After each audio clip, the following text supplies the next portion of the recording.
Am I wrong for telling my entire family that my cousin's child-free wedding isn't 100% child-free and refusing to attend? I need some insight to see if I'm in the wrong because I really don't feel like I am.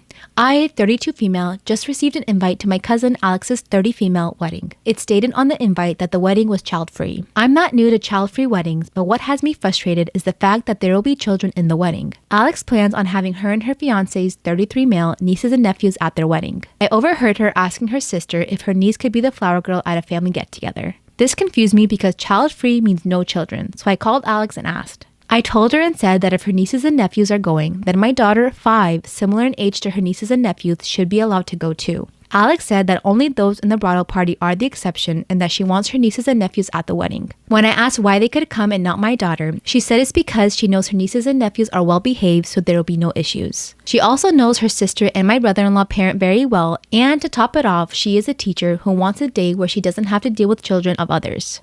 She also said she is closer to them. I told her that her reasoning was ridiculous because child-free means no kids, including her nieces and nephews. Alex told me I was more than welcome to decline the invite, so I did. I ended up venting to my mother, who is married to Alex's dad's brother, and while she didn't agree with Alex, she said she could understand her feelings. However, my dad didn't like it and called her dad. My uncle Mitch asking why my daughter could not come. Mitch told my dad that it is Alex's wedding and she can do as she pleases. He also said cousins are not the same as nieces and nephews, especially since they're in the bridal party. My dad said since Mitch is paying for it that he should talk to Alex into allowing children. But he declined and said that he and my aunt don't believe paying for the wedding gives them a say, and even if it did, he agrees with Alex. This upset my dad, so then he told other family members. Now, several members are upset that Alex and her future husband, nieces, and nephews will be there, but no one else is allowed to bring their children. We have a large family and we all watch each other's children, so finding childcare will be difficult. Most of the family says it's Alex's wedding and her reason makes sense, but I and some of my cousins are refusing to attend. Alex doesn't seem to care one way or another. One cousin told Alex she was bringing her child anyway, to which Alex said,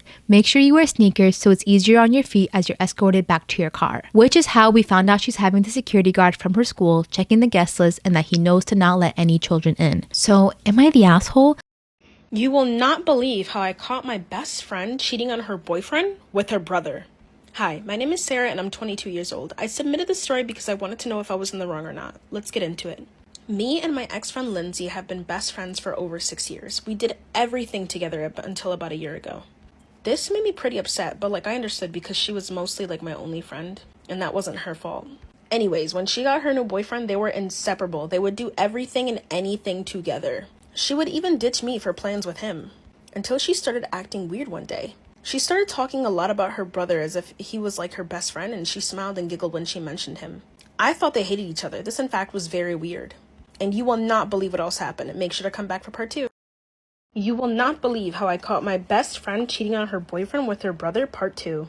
This was in fact very weird. I asked her why she was getting so close with her brother all of a sudden, and she claims they made up over a grudge they had towards each other for a long time. Again, this was random, very random, so I decided to do some digging. Technically, I know I'm not supposed to do this, but I read through some of her text messages while she was taking a shower at my house, and she seemed very bored with her boyfriend. The way she was speaking to him, and she kept making excuses for why she couldn't attend their plans. So around August 10th, they had this conversation. They were supposed to go on a date, but she flunked. So I decided to check her Snapchat memories for around this time, and she was having dinner with her brother at a restaurant. For whatever reason, there were roses in the background next to her in her seat, and they were holding hands and they were giggling. So then I kept looking around at the Snapchat memories, and oh my gosh, I saw the most disturbing thing. You will not believe what happens next. Come back for part 2. You will not believe how I caught my best friend cheating on her boyfriend with her brother, part 3. I ended up finding strange videos on the phone, and photos, if you get what I mean. So then after that, I came up with a plan. Lindsay's dad had been eyeing me for a while, so I decided to give him a chance. I slept over at his place, if you get what I mean, and stood the night. Lindsay and her brother came home and were confused to find the two of us. I explained to her I spent the night because today we were having a big family dinner, and I stated that I invited Lindsay's boyfriend as well. This made her uncomfortable, but I just brushed it off. So then when everyone came, we all had dinner, we were all having a good time, and that's when I decided to drop the bomb. I started reading text messages between Lindsay and her brother out loud and airdropped the photos and videos to everyone, including her boyfriend. Lindsay rushed out of the house and so did her brother, and I haven't seen them since then. However, I did not feel bad for what I did. But I don't know. Am I in the wrong?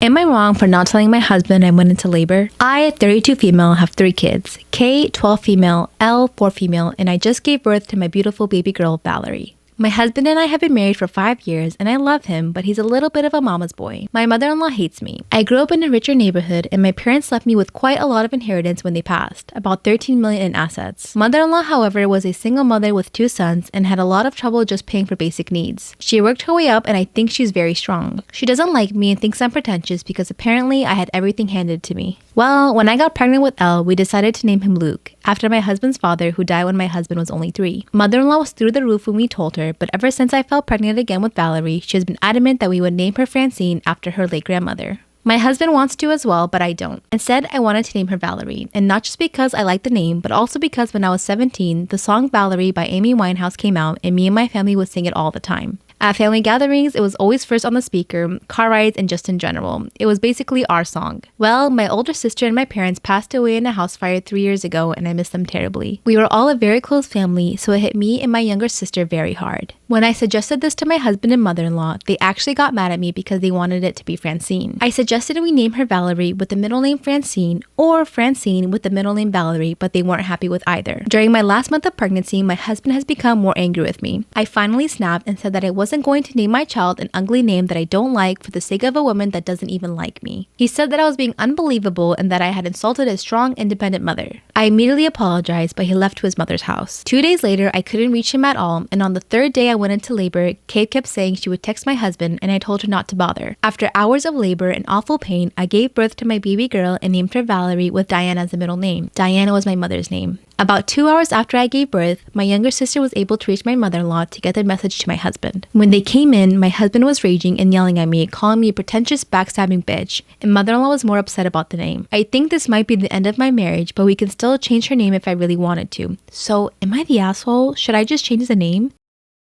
Storytime about why I hate my brother's girlfriend. So a little background information, I was 14 years old and had just started my freshman year of high school, and my brother and his girlfriend were both seniors.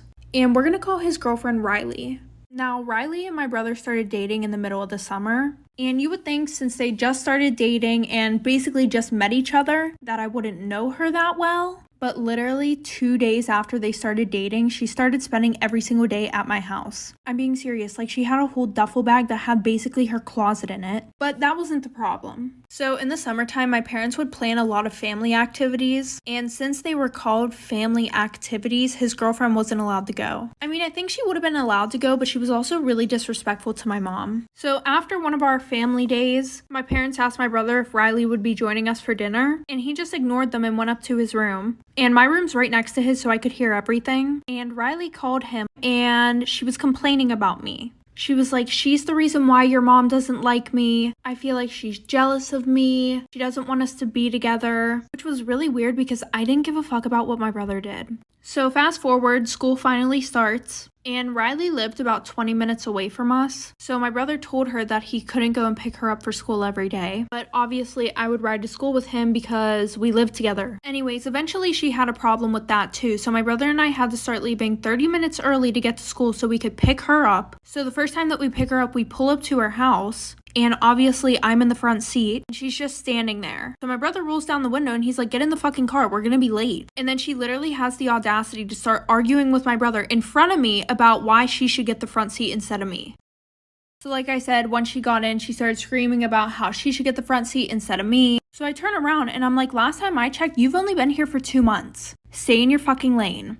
And then she starts crying because she's like, oh my god, your sister's so mean to me. Like, I just feel like I should have more respect as his girlfriend. So fast forward to the weekend, my mom said that she needs to have a talk with me. And she's like, honey, I know you may not like your brother's girlfriend, but you have to stop being mean to her. And I'm like, what are you talking about? I've only had one conversation with her in the last week, and that was to tell her to stay in her fucking lane. And then I told her about everything going on. So she calls my brother down to ask him if it's true. And my brother was pretty pissed off at me, but he wouldn't lie. So my mom said that she was not allowed over the house anymore, and that he wasn't allowed to go pick her up from school until I got my license. So that just caused more problems between her and my brother, so he broke up with her. And then she started spreading rumors that she broke up with him because there was something weird going on between him and I.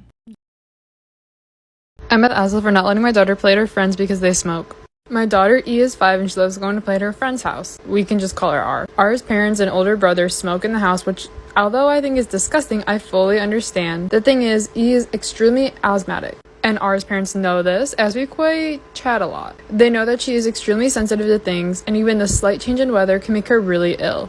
When she first started going around to play, they reassured me that they were only smoking outside, but E would come home reeking of cigarettes and would always have a cough. At first I thought nothing of it. I thought I was just noticing it because we aren't smokers and I was being paranoid, but then E started asking me what smoking was and why people do it, and ultimately started telling me that they do smoke. And in the house. I don't want her to stop seeing her friend from school, but I also don't want her ill because of it. I can't exactly ask R's parents to change their behavior in their own house to accommodate E, but it's not practical for R to come to our house as E's dad works night shifts and needs to sleep during the day. So I'm gonna ask her for making up an excuse.